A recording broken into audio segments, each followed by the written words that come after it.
Soddisfatti del passo in avanti, ma occorre qualcosina in più, soprattutto dal punto di vista del personale. In sintesi è il pensiero dei rappresentanti RSU di CISL, funzione pubblica della ASL 4, sulla nuova codifica dei codici colore per l'accesso ai pronto soccorso.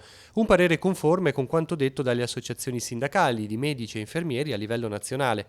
In sintesi, bene il nuovo modello approvato giorni fa in conferenza Stato-Regioni. Si va dall'1 per i casi più gravi al 5 per la non urgenza, vengono stabiliti anche i tempi massimi di attesa e in caso di urgenze minori, sulla base di specifici protocolli medico-infermieristici, si potranno ricevere trattamenti assistenziali rapidi e diretti, sia in spazi presenti nel pronto soccorso, sia indirizzando i pazienti verso le strutture del territorio. Le perplessità dei lavoratori piuttosto riguardano il personale. Temiamo, scrive l'RSU CISL dell'ASL 4, che queste misure siano insufficienti se non verrà messa in atto un'adeguata copertura di organico, che in questo momento all'ospedale di Lavagna è assolutamente carente. Un personale che, è da immaginare, lavora duramente, tanto che l'equipe del pronto di Lavagna ha ricevuto di recente il premio Esculapio d'Oro del Comitato Assistenza Malati Tigullio.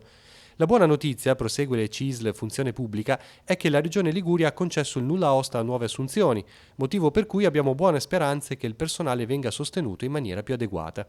Una decina di dipendenti inoltre sarà chiamato dall'ASL 4 a tempo determinato per le sostituzioni di maternità, spiega il sindacato.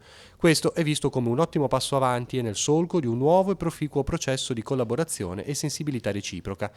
I vertici della ASL poi sono tornati a esprimersi rispetto all'inizio degli interventi di ristrutturazione del pronto soccorso di Lavagna a partire da ottobre.